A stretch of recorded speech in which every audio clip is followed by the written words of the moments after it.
He was full of electrodes, but you didn't see because he went out for performances, and it was a telemetric measurement, which means no wheels. Yeah.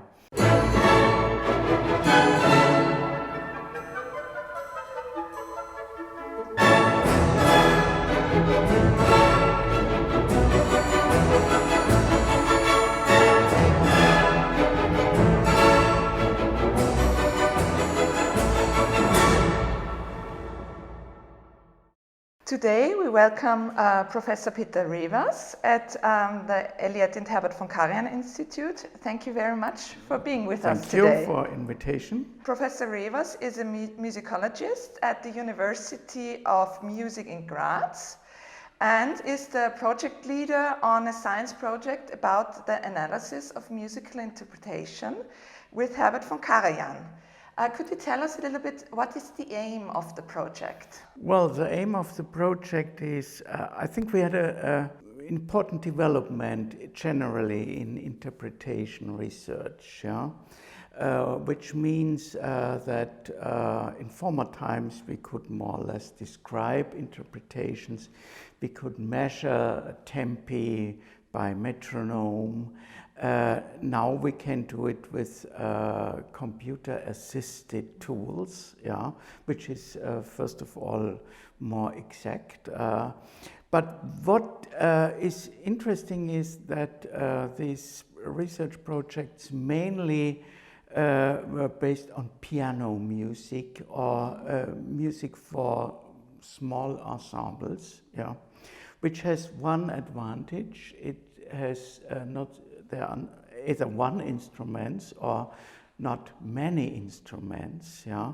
What the challenge for this project is that we have partly huge orchestras, a lot of different instruments, and so we have to take care, especially on the timbre, of the complexity of the music and of the sound, and there are also tools developed within the recent years for research, but that is our main goal, and that is what a conductor mainly does. He does decisions in tempo, and he does decisions in the balance of the orchestral instruments. And our idea was that we have to do research on the differences between different conductors in this balance of instruments. And why have you chosen Herbert von Karajan as the main focus of this project? Well, that has many reasons. One reason was that I was invited for a lecture at Stanford University in 2014. And already in that time I planned something to do with Karajan, and I did there a lecture on Karajan as Mahler conductor. And so I came to the Karajan Institute and had contact with all of you and with Matthias Röder. And from there, the idea developed that we could do a research project with the Austrian Science Fund.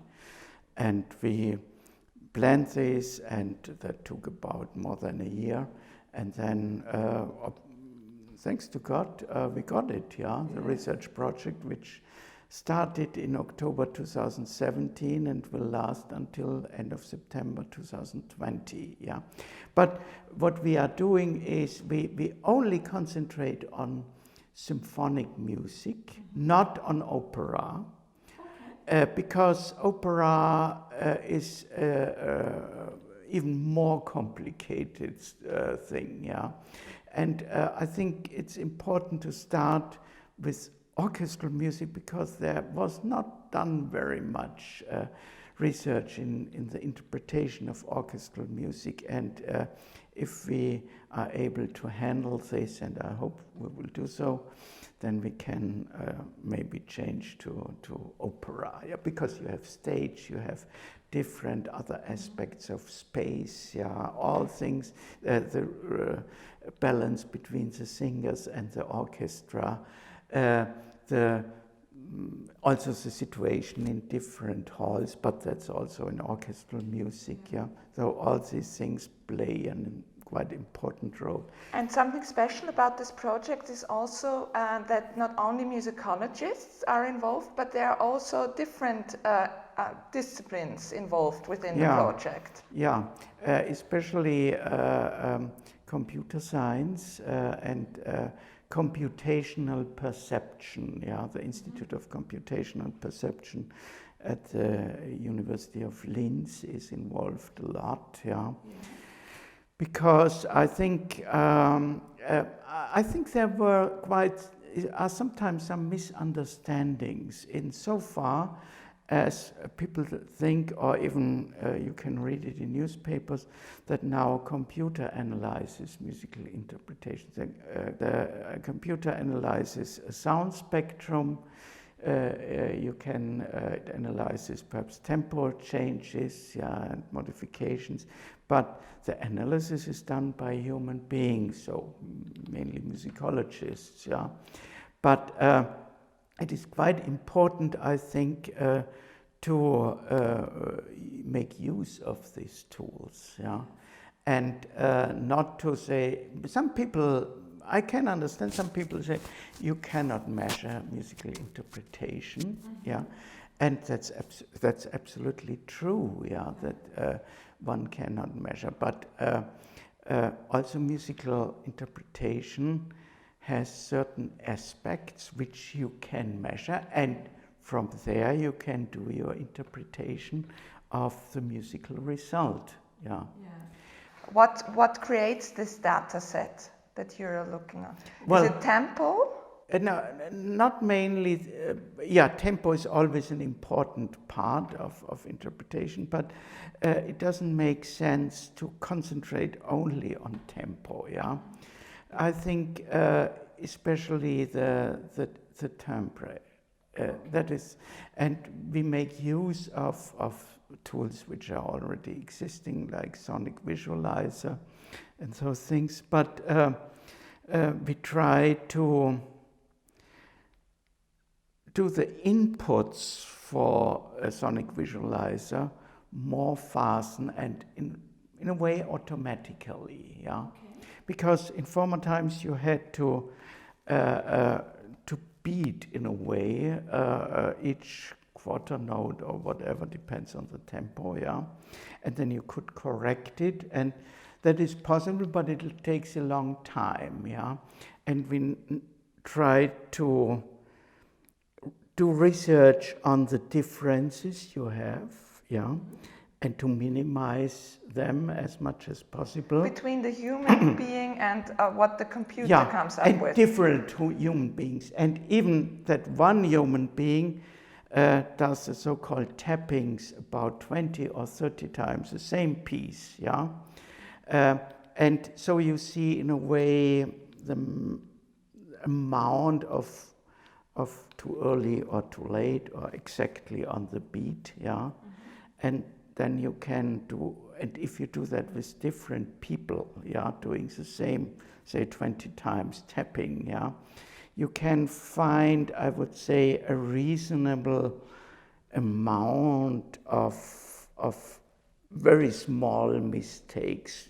You cannot delete a mistake completely, and I wouldn't say it would make much sense to do so, yeah, because when the orchestra players start after the beat, yeah, is always a little bit flexible, but to minimize it is good, and so we hope that we can do the inputs for the temporal analysis much faster, because we have to compare, say, for one piece of music, or one piece of music often is one movement or even a part of a movement of a huge symphony. And are there special composers you're focusing on that were very important to Herbert von Karajan?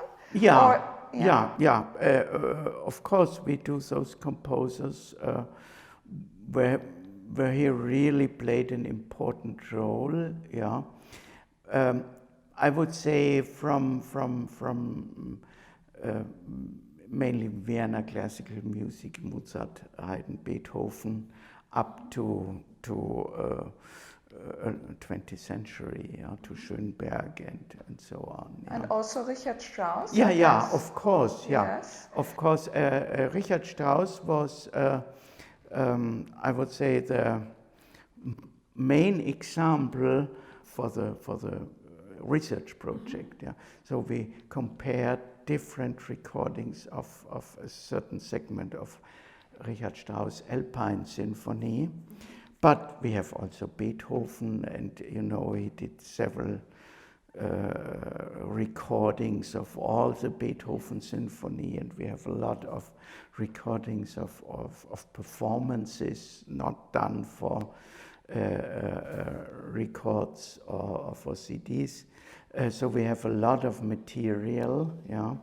And because we are also, of course, interested in how interpretation changed. So this is something that is very special with Herbert von Karajan, because he recorded one piece of work so many times. Yeah. So that's not true for every conductor. But within Karajan's work, you can also see the difference within his interpretation. Yeah. Not only in comparison to other conductors. Yeah. It would be fascinating to do the same thing with many other conductors, but we must limit the amount of research in a way. Yeah. I think each research should be a kind of basis for future research. Yeah. And if we would do that with Böhm and with Bernstein and a lot of other conductors, we couldn't manage the amount of music which we are measuring. Yeah. So we've talked before, or you mentioned before, that you've researched on the interpretation of Mahler with Herbert von Karajan. Herbert von Karajan started with the interpretation of Mahler rather late within his career. And is there something you could, is there a reason for it? First, and the other thing I wanted to ask you is there something special about the interpretation? Yeah, perhaps two things. The time when he regularly conducted Mahler's symphonies, and we know he didn't conduct all of them,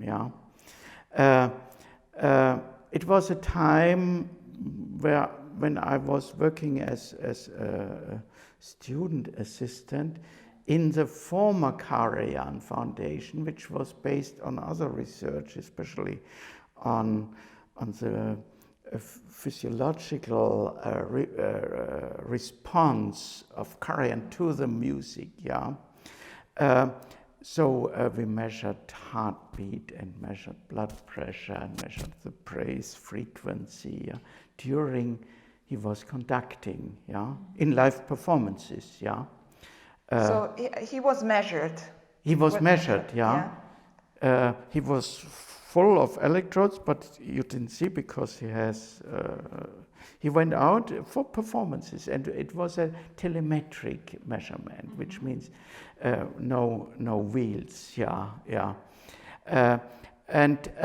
so we were behind the stage in large festival hall, and measured all of that, And I remember very well 6th Symphony or 5th Symphony by Mahler, And he was very interested in this, from there, one thing became important, which we are also trying to, you have a kind of time marker. You must compare like what we call EKG, electrocardiogram, So you have a long line of paper, but you have a marker of seconds, yeah? But you don't know what the music is which is played at a certain time, yes? What I had to do is to stretch and compress in a way, not the score, but a kind of piano reduction of the score. Okay, yeah. so that the researchers could tell what happens in music at a certain time, and how he reacted to it then. Yeah, and that is something which we also want to do, if it's possible, in this project. Yeah, but I mean that's really difficult task. Yeah, because in a way you must widen and making more narrow each bar, yeah, from bar to bar, because tempo naturally changes. Even Mahler said during his time, a tempo is a kind of average, yeah. The tempo changes after 2 bars, yeah. And we all know conductors are no living metronomes, yeah. They have a heartbeat like everybody else. Yeah, thanks to God, yeah. And so that would be also an interesting thing to develop a kind of interpretation score, I would call it, which is not a score which you can buy, yeah. And I remember even in these former times in the 70s, there were Karajan symposia each year immediately after the Easter festival. And Karajan mentioned one example. I think it was 3 orchestral pieces of Alban Berg, and he spoke about something. It was in the parts, yeah, of the harp. It was a semi-quaver chain, and it took some space, yeah, because if you have so many notes, it needs more space, yeah. And it was automatically a tendency to play it slower, because it takes more space than really the musical time, yeah. And that is quite interesting. That brought us to the idea, if it's possible to widen and put more narrow the single notes in the score, yeah, according to the interpretation. But that is a little bit risky because it's very, very difficult. And one problem is, for instance, music starts on beat 1, and on beat 1 is the bar line. So you would have to put the note on the bar line and not a little bit later. But this is also something that Karajan didn't like at all, the bar lines, because he said the visualization affects the musician so much. Yeah, and that's something you found out then. One thing could be possible is what is done, for instance, in Renaissance music, that where they have not bars, but so-called mensuren, and they put the mensura lines between the 5-line system. Mm-hmm. So from one 5-line system to the next, in that space in between, yeah. So that could be one possibility, yeah. So you see where the bar line is, which looks then no more like as a bar line, but it's not the problem that you have always a conflict between the bar line and the note which should be on the bar line, yeah. So getting back to Mahler, what was the result of your research then on the interpretation of Mahler? I think 2 things are quite interesting, and also a kind of development, perhaps within the more recent phase of musical interpretation. So I did 2 things. One was part of the Ninth Symphony, of the first movement of the Ninth Symphony. You could say the climax of the Ninth Symphony in, I don't know exactly, part 300. We compared different performances, yeah, and it was quite interesting. And one of the conductors was Bruno Walter recording of, very late recording of early 60s, yeah? Because it's always important if you compare musical interpretations, especially in the considering the sound balance and the timbre, you must consider the technique of recording, yeah. It's a difference between a mono recording somewhere in the 40s, yeah, or a stereo recording in the early 60s, yeah. So in a way we are limited there, yeah, and it's hard to go back before the stereo recordings, and there we are, yeah, late 50, very late 50, around 1960, yeah. In considering the tempi, we can do comparisons also in earlier times. And so I was happy to find this very late recording of Walter, because Walter knew Mahler, he had personal contact with Mahler, and it was, one can say, really a friendship between both of them, yeah.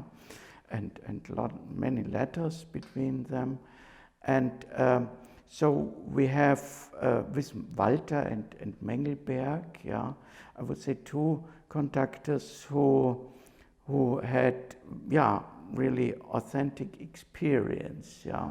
And you could say are closest to the vision of Mahler. Yeah, closest to the way how he wanted it and how he conducted it, yeah. Really, Karajan came quite close to that, yeah, to Walter in compare to other conductors. And the second example was the so-called Adagietto of the Fifth Symphony, because that's a movement which in its length, in its extension, is very, very different. Yeah, that lasts from a little bit more than 8 minutes up to more than 15 minutes. Yeah, the duration of the movement. Yeah, which means that is in a way quite the double length. Yeah. That you find hardly in music, yeah, anywhere. Karajan is there on the slower side, one can say, yeah, and I think that idea that the movement was played much faster in Mahler's time, we find indications in considering Mahler by Mengelberg, for instance. Mengelberg has also something 8 minutes or 9 minutes, I don't know exactly now. But we have these big differences, even in former times, even in the 50s, yeah? We have really 9 minutes, 15 minutes, yeah? And that depends partly in the reception history of this movement, because it was a movement which was used as film music in Visconti's death in Venice, yeah. So with, I would say, a kind of emotion which is quite depressive and sad and full of longing, yeah. And other interpretations who are totally independent of this kind of reception, yeah. And I think this Adagietto is really an interesting case, yeah. insofar. Karajan contacted Mahler even in the 1950s sometimes, yeah. Not many recordings, not many performances, no recordings, mainly in United States, yeah. And it was especially Lied von der Erde, yeah, and orchestral songs. But it is not true that he didn't conduct Mahler before the 70s, which what is often, you can often read something like that. But it is absolutely true that the number of performances and the recordings, yeah, that started in the 70s, yeah. But I think it's interesting because the big Mahler wave started in the 1960 for his 100th birthday, yeah. And a lot of large orchestras and important orchestras like Vienna Philharmonic resisted that time to play Mahler, yeah. And Bernstein had really to struggle with them, yeah, and to tell them why it's an important piece of music, yeah. So Mahler did that earlier, but with not only few performances, one must say, yeah. One thing I wanted to ask you, maybe it is too early to say, but within your research project, do you think the result will be that there is something like a Karajan sound? That's something that comes up very often within the media, etc. Is it too early to say that there's something like a Karajan sound? I'm often asked this question, and I doubt a little bit that there will be possible to claim a certain Karajan sound, only specific for him. Now, when we had this large conference, I had a lot of contact with newspapers, and a lot of people there asked me what is now the specific Karajan sound. Yeah, but I think it is. There are some indications which you cannot limit to Karajan, but it is an interpretation which avoids mostly extreme contrasts, especially in the temporal. Yeah, it's a kind of a much flowing music. Yeah, that might have to do with the balance between strings and the other instruments. Yeah, especially in his interpretations of classical music. Yeah, we can find comparatively large number of strings in compared to the brass and wind instruments. He often doubled them, yeah. So it was a certain tendency to even relatively large orchestras, even for Mozart symphonies, yeah, which a contemporary conductor hardly would do, yeah. But I think it was inspired by his main repertoire, which is from music of the 19th century. Yeah. So you could call that a specialty. That would be. Yeah, I think that is something which is typical for him. Yeah, but that compared with high transparency. Yeah. In the balance of the orchestral instruments. In the project, we had first of all to develop the computer tools, yeah, further, and now we are in the stage where we put in the big mass of different musical interpretations, yeah, And I think in 1 year we can say more about this. Yeah. Okay, yeah. so yeah. maybe we will invite you back Yeah. then.